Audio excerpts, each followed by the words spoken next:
People love to call athletes underrated, and I get the appeal. It's cool to give props to players that don't often get the respect that they deserve. In fact, most of my channel is about that, talking about baseball players and events that I feel like more people should know about. The discourse around underrated players is interesting though. When I Google who is the most underrated player in baseball, Google AI immediately responds with Jose Ramirez. It does so mostly because of two things. Firstly, this MLB.com article from 4 months ago, which reports that Jose Ramirez was the most named individual when MLB players were asked who they think the most underrated player in baseball is. Ramirez was also the most named player in the same survey last season, by the way. The second reason is this Reddit thread. Let's take a look at the replies, shall we? Jose Ramirez, Marcus Semien, and Kyle Tucker are three that come to mind. Jose Ramirez. Jose Ramirez. Jose Ramirez for sure. Conversation begins and ends with J-Ram. Jose Ramirez has been pretty great, but doesn't seem to get the recognition. Jose Ramirez is almost a future Hall of Famer, and no one is talking about it. Literally everyone in the comments is. Precisely, Batman Sub-Zero. How can Jose Ramirez be underrated when there seems to be a consensus opinion that he is underrated? If he is consistently named as the most underrated player in baseball, it seems to me that many people do acknowledge his ability, and therefore are rating him properly. This video is not about Jose Ramirez. This video also isn't about Lou Whitaker or Kenny Lofton or any other Hall of Fame snub. This video is actually about a player that does have a Hall of Fame plaque. Despite this, he is largely forgotten. In fact, if we look at the stats of the Baseball Hall of Fame members quiz on Sporkle, we can see that this player ranks 209th out of 279 players in how often they were named. Nearly every player that was guessed less frequently than him either played in the dead ball era, played in the Negro Leagues, or is only in the Hall of Fame because he was friends with Frankie Frisch. This video is about a player that is so underrated that he doesn't even get called underrated, except by true ball knowers. This video is about Arky Vaughan.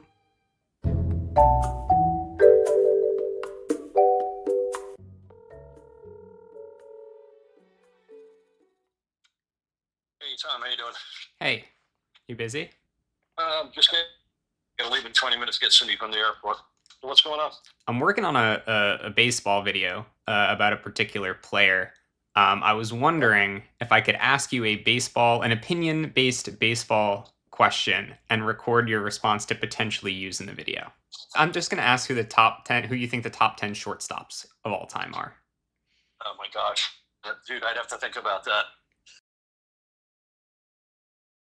All right, so the one that really that grabbed me was Ozzie Smith, Wizard of Oz. I forgot that A-Rod moved to third base, but he was a great shortstop. Yep. Same thing with Cal Ripken. Right. Derek Jeter, because I'm biased. I'm not entirely sure he should be in the top 10, but I'm biased. I think 3,400 hits would probably get you up there. I think so. Nomar Garcia-Parra. I mean, Lindor's got some work to do, but he's looking like he's going to be on that list. He's got potential, yep.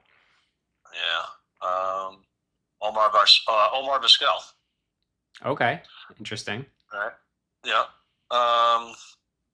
Jimmy Rollins. Okay. Did I say Robin Yount? You didn't. He split time in center field also, but definitely I think he would probably make a top 10 list. Okay. How about Tulowitzki? Did I say Larkin? You did not. Barry Larkin. Okay. Did I say A-Rod? I did say A-Rod. You did say A-Rod, yeah. That's all I can think of. Okay. Off the top of my head. What about what about, I think most people's number one would probably be, and this is going way back, would probably be Honus Wagner. Yeah, I just obviously never saw him play, right? So it doesn't come to mind. And, all I think about when I hear about Honus Wagner is, I want one of his baseball cards, because they're worth so much. And there's a reason for that. Yeah. Yeah, true. Yeah, just not my era, right? So It didn't come to mind right away. Right. I think also a little bit before your time, another name that a lot of people would probably think of would be Ernie Banks. Ernie Banks, right. Yep. Again, before my time, never saw him play. But definitely on the list. And then another player, this is kind of the player I'm interested in here. He's kind of the topic of the video, also before your time. Do you know anything about Arky Vaughan? No. Never heard of him? No, I've never even heard of him. Arky Vaughan made his MLB debut for the Pittsburgh Pirates on April 17, 1932, just 39 days after his 20th birthday. He got a chance to take over as the Pirates' starting shortstop 11 days later as Tommy Tevenow, one of the worst players in MLB history to play over 1,000 career games, broke his finger. Vaughan rose to the occasion immediately, going 2 for 4 with 2 triples and 3 RBIs in his first start at short. He then went 2 for 4 again the next game, as well as the game after that. When Tevenow returned from injury in mid-May, he did so as a part-time player. Vaughan had won the job as the Pirates' starting shortstop. Maybe that's not so impressive considering his weak competition, but Vaughan wasn't just better than Tevenow. He was better than most of the league. Despite being the youngest player in the National League in 1932, Vaughan was the league's 11th most valuable position player and 2nd most valuable shortstop by WAR. He finished his rookie season with an impressive .318 batting average and .375 on-base percentage, and he struck out only 26 times. His 3.9 WAR in 1932 ranks as the 6th best season in AL/NL history by a shortstop aged 20 or younger, and his .318 batting average and .375 on-base percentage both rank 3rd. Still, his game had some weaknesses. Although his 10 triples were quite impressive, Vaughan only hit 4 home runs and 15 doubles in 1932. As a result, he had a good, but not great, .412 slugging percentage. He was also only walked 39 times, which is why his on-base percentage was only 57 points higher than his batting average. Additionally, he had some trouble in the field. Although Total Zone rates his defense as slightly above average in 1932, Vaughan led the league with 46 errors. This suggests that he was getting to balls that other players may not have been able to get to, but he was struggling to make the plays once he got there. He also wasn't great on the base paths. He stole 10 bases, but was also caught stealing 10 times. He was worth -4 base running runs, which is the base running component of Baseball Reference WAR, tying him with Lefty O'Doul for last in the National League. In a lot of ways, Arky Vaughan's rookie season was similar to what Luis Arraez has been doing since 2019. He was a great contact hitter, but he wasn't very good in the other facets of the game. Not yet, at least. Vaughan took a big step forward at the plate in his sophomore season. He batted .314, 4 points below his 1932 mark, but he improved his on-base percentage by 13 points by being more patient and taking more walks. More importantly, though, he improved his slugging percentage by 66 points. The number of doubles, triples, and home runs that he hit in 1933 were all essentially double the number that he hit in 1932. His 19 triples led all of Major League Baseball. He also became the 3rd youngest player in MLB history to hit for the cycle, a feat he accomplished against the Chicago Cubs on June 24th. His 146 OPS plus ranked 3rd in the National League and 1st among shortstops by a wide margin. He also had a higher OPS plus than any American League shortstop, including stars Joe Cronin and Luke Appling. At only 21 years of age, Arky Vaughan was far and away the best hitting shortstop in baseball. He still had some troubles defensively, though. He led the National League in errors once again. Still, Total Zone says he was worth 0 fielding runs in 1933, meaning that he was an average defender overall. Vaughan didn't improve much on the base paths in his second season either. He was once again tied as the least valuable base runner in the National League, and his 21.4% stolen base success rate was pretty abysmal. Something doesn't add up here, though. Vaughan was a prolific triples hitter in each of his first 2 seasons, something that's usually associated with speed. He also rated positively at avoiding double plays, being worth 2 double play runs in both 1932 and 1933. Looking at the leaders in double play runs from 2024, we can see that there is a general correlation between double play runs and sprint speed. And he was able to grade out as an average fielder despite leading the league in errors, something that is only likely to happen if a player is quick enough to get to balls that other fielders would not be able to get to in time. The data is conflicting. Was he fast or not? The answer is yes. Arky Vaughan was fast, according to witness testimony at least. But while speed is necessary to be a good base runner, it is not sufficient. Vaughan had the tools to be valuable on the base paths, but he had yet to learn how to apply those tools effectively. 1933 was the season of MLB's first official All-Star game, and Vaughan was the obvious choice to be the National League's starting shortstop. He was hitting .309 with an .886 OPS by the All-Star break. Vaughan wasn't chosen to start the game, however. Instead, the spot was given to Phillies shortstop Dick Bartell, who was hitting .288 with a .745 OPS. Surely Vaughan was the backup though, right? Wrong. The NL did have a shortstop on the bench, but it was Woody English of the Chicago Cubs, who was hitting .260 with a .678 OPS heading into the July 6th game. In 1933, the All-Star starters were determined by a fan vote, and the rest of the roster was filled out by the team's manager. Vaughan was overlooked by both. Vaughan was worth 6.6 WAR by the end of the 1933 season, which ranked 5th in the National League. However, he was largely ignored in MVP voting. He finished 23rd, receiving only 2 vote points, meaning that he was either listed as the 9th most valuable player on one of the 8 ballots, or as the 10th most valuable player on 2 of the 8 ballots. Dick Bartell received a higher share of the vote than Vaughan, despite Bartell being worse than Vaughan in every category imaginable, and playing on a worse team. Boston Braves second baseman Rabbit Marinville received more votes than both Bartell and Vaughan, despite being worth -1 WAR in 1933. Prior to the 1934 season, the Pirates brought in legendary shortstop Honus Wagner to be Arky Vaughan's mentor and coach. If the idea was that Wagner would turn Vaughan into a better defensive shortstop, then I don't think the Pirates got what they were hoping for. Vaughan made slightly fewer errors than he had the previous 2 seasons, but his 41 errors were still the 3rd highest in the NL. According to Total Zone, he regressed from an average defender to a slightly below average defender overall. Vaughan took huge strides in other areas of the game though. In 1934, he mastered what would become his most valuable skill: plate discipline. Vaughan led the National League with 94 walks and a stellar .431 on-base percentage. He became only the 3rd shortstop in AL-NL history to lead the league in on-base percentage, joining Bob Ferguson, who led the NL with a .375 OBP in 1878, and Honus Wagner, who led the NL in OBP 4 times in the 1900s. He also improved his power for the 3rd straight year, slugging .511, a 33-point increase from the previous season. His .333, .431, .511 triple slash made him just the 9th shortstop in AL-NL history to have a .300, .400, .500 season. And at just 22 years of age, he was the youngest to accomplish it. To this day, the only shortstop younger than Vaughan to post a .300, .400, .500 slash line in a season is Alex Rodriguez, who did so in his age 20 season in 1996. Vaughan also improved his base running in 1934. His stolen base success rate was above 50% for the first time in his career, as he stole 10 bases while being caught only 4 times. 10 stolen bases might not seem very impressive, but it was actually tied for the 8th most in the NL that season. According to base running runs, Vaughan went from being the most detrimental base runner in the National League in consecutive seasons in 1932 and 1933 to one of the most valuable base runners in 1934. Between his speed and his proficiency at getting on base, Vaughan was the ideal leadoff hitter. So logically, the Pirates had him bat 4th in the lineup nearly every game. After being snubbed in 1933, Vaughan made his first All-Star appearance in 1934. He was hitting .349 with a .465 on-base percentage and an OPS over 1,000 at the All-Star break, so he was the obvious choice to start for the National League. Except that he didn't start. Vaughan was the backup to Travis Jackson, whose first half numbers were paltry by comparison. It all added up to 7.3 WAR for Arky Vaughan by the end of the season, which ranked 1st in the National League among position players. Surely he would fare better in MVP voting this time around, right? Of course not. He received only a single 10th place vote.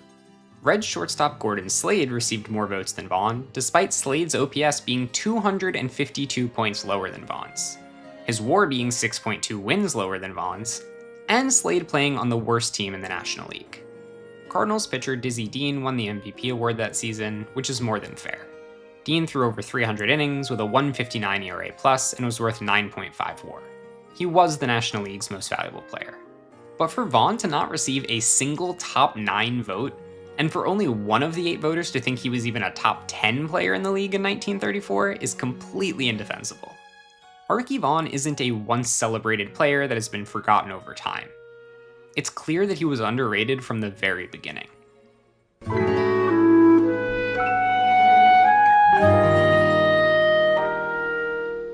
A few days after I started working on this video, this post popped up on my Facebook feed. I'd say it was an interesting coincidence, but I think we all know that there was nothing coincidental about it. Normally the targeted posts piss me off, but this one was actually useful. Free data. I looked through all 1,300 comments to see who Facebook users think the most underrated baseball player of all time is. Kenny Lofton, Lou Whitaker, and Bobby Grich were common responses. This makes sense.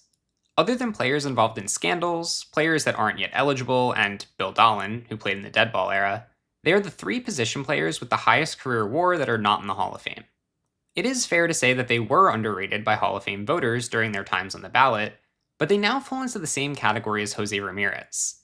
They've been called underrated so often by fans that it's now impossible for that description to be true. Interestingly, the second most popular answers are guys that are probably overrated.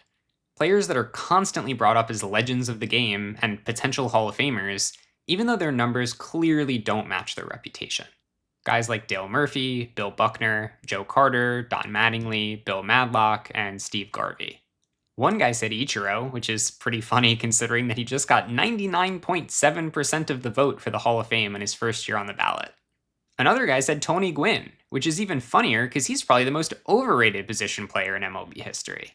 He had a great career, of course, and he's an obvious Hall of Famer, but as anyone who tortures themselves by still using Facebook would know, Gen X simply will not shut up about him. They say he's the greatest pure hitter, which is a nonsense term that essentially argues that hitting singles is somehow more pure than hitting for extra bases, and grounding out is somehow better than striking out, despite groundouts sometimes leading to double plays. Anyway, there were some names thrown out that I liked a lot. Stan Musial and Frank Robinson were both mentioned, which I do think is fair. They're two of the greatest hitters ever, like actual hitters, not pure hitters. Yet they rarely get mentioned in the same conversations as Hank Aaron, Willie Mays, Ted Williams, and Mickey Mantle, despite playing around the same time as they did. Hoyt Wilhelm, Jimmy Wynn, Dan Quisenberry, Home Run Baker, Lefty O'Doul, Willie Davis, Brett Butler, Ross Barnes, all of these are solid picks. But do you know whose name didn't come up at all in the 1,300 comments? Doug McWeeny. Oh, and also Arky Vaughan. In 1935, 23-year-old Arky Vaughan had one of the greatest shortstop seasons of all time. He hit .385 with a .491 on-base percentage and a .607 slugging percentage. All three of those numbers led the National League. He also led the league with 97 walks, a 190 OPS+, and 9.8 wins above replacement. And across 610 plate appearances, he struck out only 18 times. Does that make him a pure hitter, or was his slugging percentage too high? These numbers would be incredible for any player, but for a shortstop, they're historic. Vaughan's 190 OPS plus in 1935 is the second highest OPS plus by a shortstop in a season, behind only Honus Wagner in 1908. In the 90 years since, no one has come within 15 points of Vaughan. His .385 batting average is the fourth highest by a shortstop in AL/NL history. His .607 slugging percentage was the best ever by a shortstop at the time. It now ranks 7th. And his .491 on-base percentage was, and still is, tops among shortstops by a wide margin. In fact, Arky Vaughan had a higher on-base percentage in 1935 than any season by Ty Cobb, Tris Speaker, Eddie Collins, Lou Gehrig, Jimmy Fox, Stan Musial, Willie Mays, Hank Aaron, Wade Boggs, Frank Thomas, Manny Ramirez, Albert Pujols, Mike Trout, Aaron Judge, or Juan Soto. Only 11 players have ever gotten on base at a higher rate in an American League or National League season than Arky Vaughan did in 1935, and 4 of them did so in the highest offensive season in National League history, when teams scored nearly 2.5 more runs per game on average than they did in 1935. Vaughan was so undeniably incredible in 1935 that it was impossible to find a way to prevent him from starting the All-Star game again. The fan vote was eliminated, and National League manager Frankie Frisch chose Vaughan as the team's starting shortstop. It should have been Vaughan's third straight start, but at least he was finally getting some recognition. All he had to do was get on base in nearly half of his plate appearances.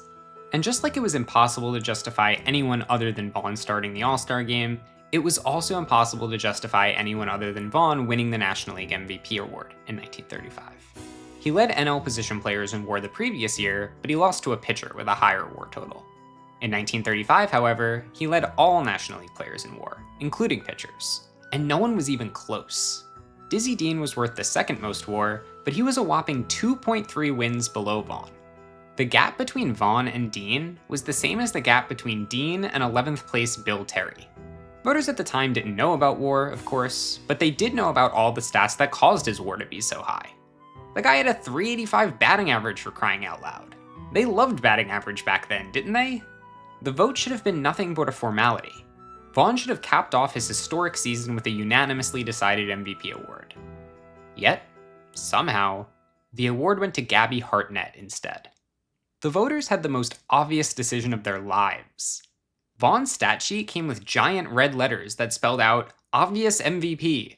Vote for me to avoid looking like an idiot and getting ripped apart by a 26-year-old nerd 90 years in the future." Yet they still decided to give the award to a guy with a lower batting average, lower on-base percentage, lower slugging percentage, lower OPS plus, fewer hits, fewer home runs, fewer doubles, fewer triples, fewer runs scored, fewer RBIs, fewer stolen bases, fewer walks, more strikeouts, fewer plate appearances, fewer games played, and half the WAR of Arky Vaughan. What's even more ridiculous is that Vaughan wasn't even the runner-up. Hartnett won the award with 75 out of a maximum 80 vote points, Dizzy Dean finished second with 66 vote points, and Arky Vaughan came in third with 45 vote points. I thought maybe voters were discouraged from voting for Vaughan because the Pirates didn't win the pennant, but there was no precedent at the time establishing that the MVP winner should be from the pennant-winning team. The modern version of the MVP award was introduced in 1931, and of the 8 MVPs that were named from 1931 to 1934, 3 of them weren't on pennant-winning teams. Chuck Klein won the National League MVP award near unanimously in 1932, for example, despite playing on a Phillies team that finished 4th out of 8 teams. Still, if all of the voters had ranked Vaughan second on their ballot, I may be willing to cut them some slack. While it was far from a rule that the MVP must win the pennant, it seems like a team's success was a factor that voters considered, at least to some degree. But most voters didn't rank Vaughan second either. His 45 vote points meant that his average position across the 8 ballots cast was 5.25. The average voter thought that there were 4 players more valuable than Vaughan in 1935. This is completely and utterly unjustifiable.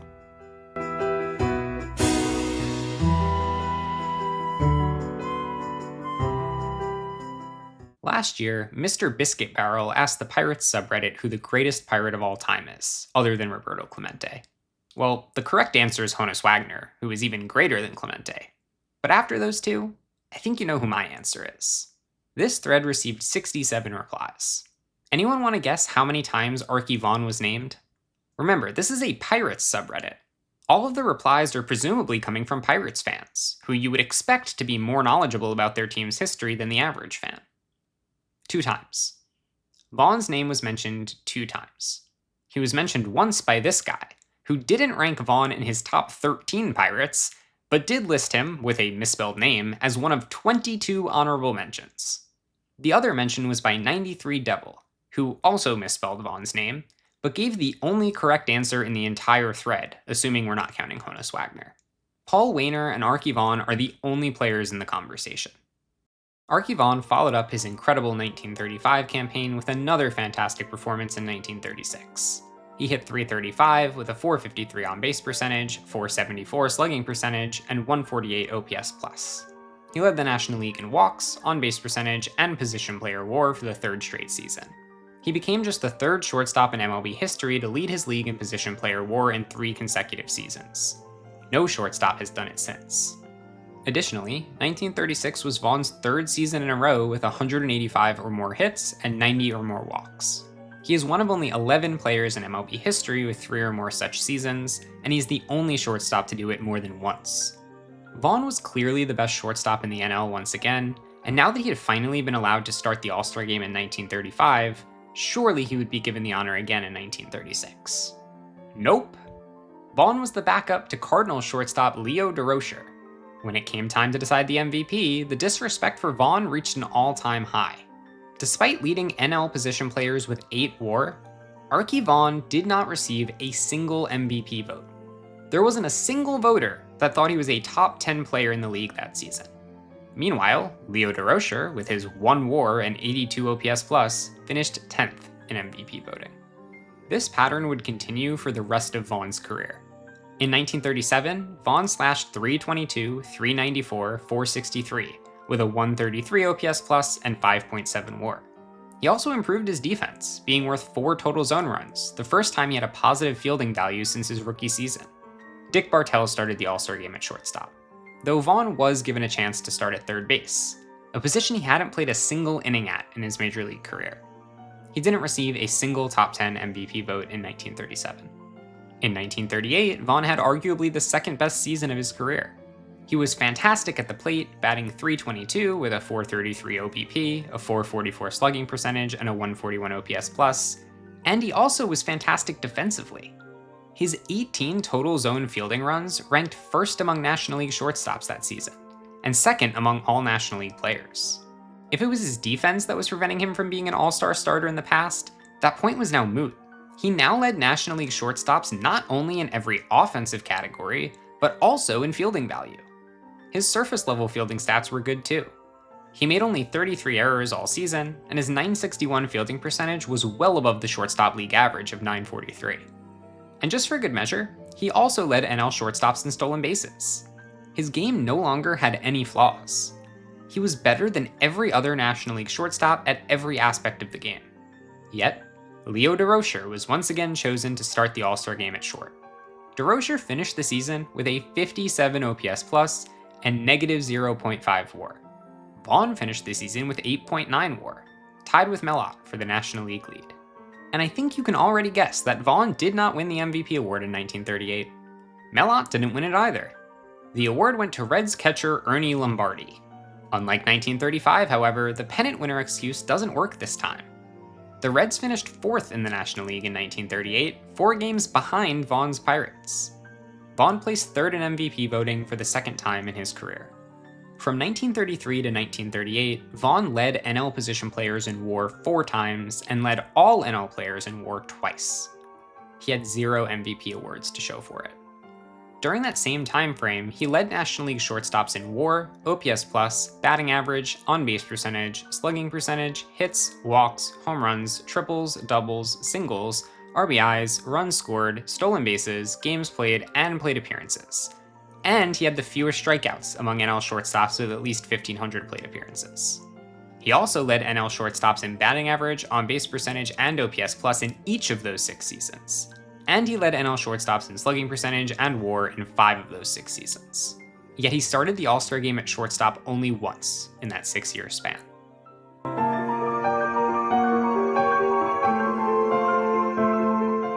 When you Google search top 10 shortstops of all time, this ESPN article is the first result. ESPN is a titan in the sports media industry, and apparently this list was determined by an expert panel, so I'm sure it's pretty legit. Let's see where Arky Vaughan ranks on their list. Number 1 is Honus Wagner. That's a no-brainer. A-Rod at 2 is also fairly obvious. So far, so good. Third, they have Ernie Banks? I mean, if you're only looking at peak, maybe? Banks had 8 great seasons at short, but he spent more than half of his career as a mediocre first baseman. I'd take Vaughan, and probably a few others, over Banks, but it's not completely unreasonable, I suppose. Number 4 is Cal Ripken Jr. Totally fair. He probably should have been 3rd, honestly. 5 is Derek Jeter, which is also a fair choice. His defense obviously wasn't great, but he was a very good hitter for a long time, and unlike Rodriguez, Banks, and Ripken, he played short his whole career. Vaughan should be popping up at any moment now. Other than George Davis, who I don't expect to see here because most people pretend that 19th century baseball never happened, I don't think there are any shortstops that can be justifiably ranked above him. No other shortstop has a higher WAR, WAR 7, or WAR per 162 than Vaughan, meaning that Vaughan's peak was better than the rest of the field, and his total career value was also higher. Instead, the ESPN expert panel ranked Ozzie Smith 6th. Ozzie is probably the 2nd or 3rd best defensive shortstop ever, behind Mark Belanger and possibly Andrelton Simmons, but let's not ignore his 87 OPS+. Number 7, they put Robin Yount, who played half of his career as an outfielder, and was worth 0.5 WAR less than Vaughan, despite playing over 1,000 additional games. Number 8 is Barry Larkin. It's just getting silly at this point. Number 9 is Joe Cronin, who played at the same time as Vaughan, but in the American League. We'll talk more about him later, but there is simply no argument that he was a better player than Vaughan. Surely they gave Vaughan the last spot though, right? There's no way they left him off the list completely. But alas, they did. Number 10 is Alan Trammell. Even ESPN's experts refuse to acknowledge Vaughan's greatness. Vaughan continued to be a consistently great player for the Pirates over the next 3 seasons. He led National League shortstops in batting average, on-base percentage, slugging percentage, OPS+, and WAR in 1939, 1940, and 1941. He also hit for the cycle for the second time in his career in 1939. And he finally started to get some of the recognition that he had deserved since debuting in 1932. He was selected as the National League's starting shortstop at the All-Star Game each season, from 1939 to 1941. In the 1941 offseason, the Pirates traded Arky Vaughan to the Brooklyn Dodgers for Luke Hamlin, Babe Phelps, Jimmy Wasdell, and Pete Koskarot, which was essentially the equivalent of giving him away for free. The 4 players that the Pirates got in return played a combined 775 games for Pittsburgh and were worth a combined 3.8 WAR. Only Koskarot stayed in Pittsburgh for more than 2 seasons. Arky Vaughan left the Pirates as one of the greatest players in franchise history. In his 10 seasons in Pittsburgh, Vaughan played 1,411 games, collected 1,709 hits, and was worth 67.5 WAR. He had a .324 batting average, a .415 on-base percentage, a .472 slugging percentage, and a .141 OPS+. He is the 4th most valuable player in Pirates history by WAR. He ranks ahead of Pirate legends Willie Stargell and Max Carey, despite playing in far fewer games for the Pirates than they did. Accordingly, the Pirates retired Vaughan's number 21 to acknowledge his contributions to the team. 14 years after Vaughan played his last game in Pittsburgh, and 7 years after Vaughan retired, Roberto Clemente debuted for the Pirates, and he wore Vaughan's number 21. In 1973, the Pirates retired the number, but they did so only for Clemente. The Pirates website does not acknowledge Arky Vaughan at all on its retired numbers page. They could have retired the number for both Clemente and Vaughan. The Yankees retired the number 8 for both Bill Dickey and Yogi Berra. Even if they wanted to retire it for Clemente alone immediately after his untimely death, they could have added Vaughan at a later date. But no. Instead, Vaughan is the most valuable Pirate to not have his number retired. In fact, excluding Roger Clemens, whose number not being retired by the Red Sox is unrelated to his performance on the field, Arky Vaughan's 67.5 WAR with the Pirates is the most WAR of any player with any team to not have his number retired by that team. And it's not like the Pirates have a higher threshold for number retirement than other teams. Vaughan was a more valuable player for Pittsburgh than Pie Traynor, Ralph Kiner, Willie Stargell, and Bill Mazeroski, all of whom have had their numbers retired. Longevity isn't the issue either, as Vaughan played 2 more seasons for the Pirates than Kiner did. Hell, the Pirates even retired 33 for Honus Wagner, despite the fact that Honus Wagner did not wear a number on his jersey when he played for the Pirates. He only wore the number 33 as a coach. There is no valid explanation. It's just disrespect for one of the greatest players in Pirates history. When the Dodgers acquired Vaughan in the 1941 offseason, they did so with the intention of moving him to third base. They already had a promising young player with a great glove at shortstop that went by the name Pee Wee Reese, so Vaughan primarily played at the hot corner in 1942. He had only played 5 games at third with the Pirates, plus that one All-Star game, but he adapted to the position fairly well in Brooklyn, and was an above-average defensive player according to Total Zone. That being said, 1942 was the worst offensive season of Vaughan's career thus far. He was a perfectly league-average hitter with a 100 OPS+, and he set career lows in every rate stat. He hit below 300 for the first time, and had an on-base percentage below 375 for the first time, but his biggest regression was his slugging percentage. He slugged a paltry 341, 71 points lower than his previous low from his rookie season, and over 100 points lower than his 1941 mark. He was worth only 3 WAR. Still decent, but not the superstar that the Dodgers thought they were getting. Oh, and he did start the All-Star game in 1942, by the way. After years of getting snubbed, he finally gets to be the undeserving player that's chosen instead. I guess it helps when your manager is the one choosing the players. Or maybe DeRocher, who was now the manager of the Dodgers, was simply trying to make things right to Vaughan, since it was he who had been awarded the starting job instead of Vaughan in 1936 and 1938. Pee Wee Reese went off to fight the Germans in 1943, and as a result, Vaughan primarily played shortstop that season. He also returned to form at the plate, with offensive numbers that resembled those from his time in Pittsburgh. He led NL shortstops in batting average, on-base percentage, slugging percentage, OPS+, hits, home runs, WAR, etc., etc., etc. So, naturally, he didn't make the All-Star team. While 1943 was a great year for Vaughan in terms of performance, the most notable part of the season wasn't about what he did with the bat or the glove. In mid-July, conflict arose between Dodgers manager Leo DeRocher and pitcher Bobo Newsom. Some reports indicate that DeRocher was upset about Newsom's pitch selection and suspended Newsom for the season for insubordination, while others claim that DeRocher publicly criticized Newsom to reporters. Whichever was the case, or maybe it was both, Vaughan objected to the way that DeRocher was treating his teammate. On July 10th, prior to the start of a game against the Pirates, Vaughan took off his uniform and told DeRocher to, forcibly insert it into his anus. Many Dodgers players followed Vaughan's lead and refused to take the field. After some delay, Dodgers general manager Branch Rickey was eventually able to persuade his players to play. All of them but Vaughan, that is. After further discussions with his GM, Vaughan agreed to return to the Dodgers the following day, and he played the rest of the season without protest. But at the end of the 1943 season, at just 31 years of age, Vaughan unexpectedly announced his retirement from baseball. Vaughan never formally provided a reason for his retirement, but many speculate it rose from a refusal to continue playing for DeRocher. Arky's younger brother, Bob, believes otherwise, claiming that it was likely a desire to return to his ranch that motivated Arky to leave baseball. Whatever the reason, Vaughan called it quits in the 1943 offseason and returned home to California.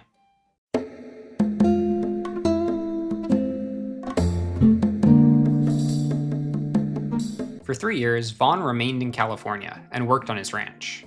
If he had wanted to return to Major League Baseball, he would have had to do so as a Brooklyn Dodger.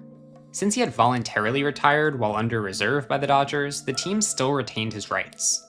And with DeRocher at the helm, it seemed unlikely that Vaughan would want to return. Prior to the start of the 1947 season, however, Leo DeRocher was suspended by Commissioner Happy Chandler for association with gamblers. And guess who decided to return to baseball that very same season? Could the timing be coincidental? Sure. But the fact that Vaughan remained retired for 3 whole years, and then returned when he knew DeRocher would not be in the dugout, definitely gives credence to the idea that Vaughan retired because of DeRocher. Vaughan was not an everyday player in 1947. He played in only 64 games as a left fielder, third baseman, and pinch hitter. Yet, despite his limited playing time, and despite not playing organized baseball for 3 years, the 35-year-old was just as good as ever. He slashed .325, .444, .444 with a 134 OPS+. He played on a stacked pennant-winning Dodgers team alongside players like Dixie Walker, Pee Wee Reese, and some rookie named Jackie Robinson. Yet Arky Vaughan, who, just to reiterate, had not played baseball for 3 years, was the team's best hitter, leading the Dodgers in batting average, on-base percentage, slugging percentage, and OPS+. DeRocher returned as the Dodgers manager in 1948, and Vaughan decided to stick around for 1 more season, again serving as a part-time left fielder, third baseman, and pinch hitter. He was not able to replicate his success from the previous year, however, hitting just .244 with an 86 OPS+. Vaughan left the Dodgers after the 1949 season and played 1 year in the Pacific Coast League, a West Coast minor league, so that he could be closer to home. He retired from baseball for the second time at the conclusion of the 1949 season. Despite playing just 12 full seasons, Arky Vaughan put together a remarkable career. 77.9 WAR, over 2,100 hits, and a career 136 OPS+ make him a clear Hall of Fame shortstop. In fact, he ranks 5th among all shortstops in WAR, 4th in WAR 7, which adds together a player's WAR from their top 7 seasons, and 4th in JAWS, which is the average of a player's WAR and WAR 7. JAWS was developed by Jay Jaffe as a way to get a quick idea of a player's Hall of Fame worthiness. According to Jaffe's system, Vaughan trails only Honus Wagner, Alex Rodriguez, and Cal Ripken Jr. in Hall of Fame worthiness among shortstops. What's remarkable about this, though, is that WAR is a cumulative stat, meaning that more games played equals more opportunities to accrue WAR. Vaughan ranks 5th among shortstops in WAR despite playing far fewer games than anyone else in the top 15. His WAR per 162 games played is 6.9, which trails only Honus Wagner. On a rate basis, Arky Vaughan was the 2nd most valuable shortstop in AL/NL history. If we continue looking at rate stats, we can see just how great Vaughan was. He ranks 3rd all-time in OPS+ among shortstops, 2nd all-time in batting average, and when it comes to getting on base, no shortstop in AL/NL history was able to do so as efficiently as Arky Vaughan. But what if Vaughan didn't retire for 3 years immediately after putting up a 5.4 WAR season? Well, we'll never know for sure, and it's not fair to speculate. But if we use math to fuel our speculation, then it's okay, right? Like, if I calculated that Vaughan averaged 141 games played per season, then I could speculate, or calculate, that he likely missed approximately 423 games from 1944 to 1946.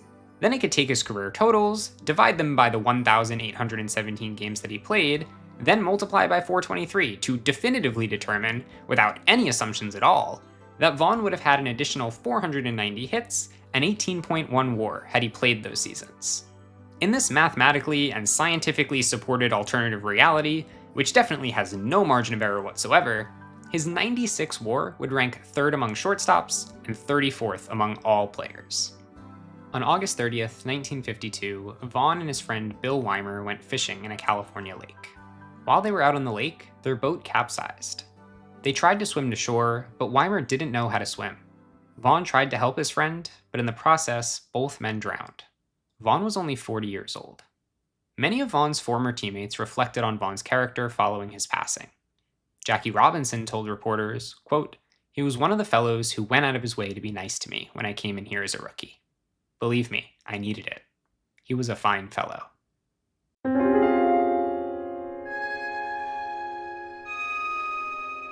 Just a few short months after his tragic passing, Arky Vaughan appeared on a Hall of Fame ballot for the first time.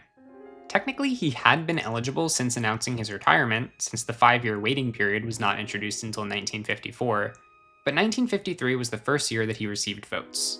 Or vote, I should say. He received exactly 1 vote, 188 short of the number needed for induction. Hall of Fame voting worked a little differently in 1953 than it does now, though. Nowadays, there is a set ballot of, at most, 40 players for voters to choose from. Players are added to the ballot at the discretion of a screening committee, and players must receive at least 5% of the vote to remain on the ballot the following year. Players have a maximum of 15 years of eligibility, after which they are removed from the ballot if they fail to reach the 75% threshold required for induction. Voters can cast a maximum of 10 votes to the players on the ballot. In 1953, however, there was no set ballot. Voters still had a maximum of 10 votes, but they could allot those votes to any player that had retired between 1 and 25 years ago. In the modern day, players that have been on the ballot for a longer amount of time get more attention, but the phenomenon was even greater before the ballots were limited. With hundreds and hundreds of eligible players, it made sense to prioritize players that were retired for longer and nearing the end of their eligibility. All that's to say that it isn't surprising that Arky Vaughan didn't receive any Hall of Fame votes in his first few years of eligibility before his death, nor is it a shock that he received only 1 vote in 1953. With 1948 being his final season in MLB, Vaughan would remain eligible until 1973. Voters would simply deal with his candidacy later on. Right now, Dizzy Dean, Al Simmons, and Bill Terry were more in need of voter attention. Except that argument falls apart a little bit when we look at Joe Cronin. While Arky Vaughan was the National League's best shortstop in the 30s, Cronin was the American League's best shortstop. Cronin had a longer career than Vaughan, but Vaughan was the better player, and I don't really think that can be debated. Yet, while Vaughan received 0.4% of the vote in 1953, Cronin received 26.1%. Cronin retired 3 years before Vaughan, but he had been receiving Hall of Fame votes for the past 6 years leading up to the 1953 ballot. Just like the All-Star selections, Vaughan was once again being passed over in favor of his less talented contemporaries. Cronin increased his vote percentage to 33.7% in 1954, while Vaughan remained below 1%. Both were outdone by shortstop Rabbit Marinville, who earned a spot in Cooperstown that year by appearing on 82.9% of ballots. Which of these two players do you think is more deserving of a plaque in Cooperstown?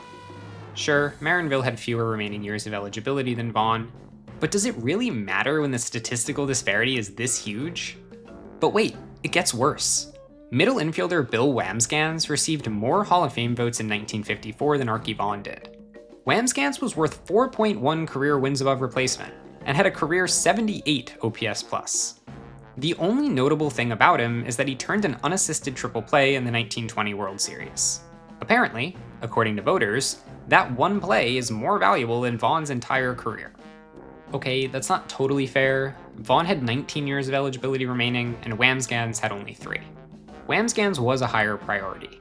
But when a player is clearly not Hall of Fame caliber, why prioritize him at all? In 1955, both Cronin and Vaughan broke barriers. Cronin received over 50% of the vote for the first time, and Vaughan received over 1% for the first time, with a new high of 1.6%. Still, Vaughan trailed Wamsgans, who received 2% of the vote. The eligibility requirements were changed in 1956. The previous rule stated that players were no longer eligible for Hall of Fame voting after 25 years of retirement, but the new rule increased this to 30 years.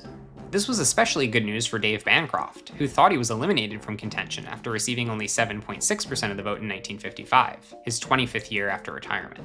Vaughan made small gains in 56, appearing on 4.7% of ballots. It was his biggest increase in support thus far, but things still weren't looking very promising. At the same point in his candidacy, Joe Cronin had received 26.1% of the vote.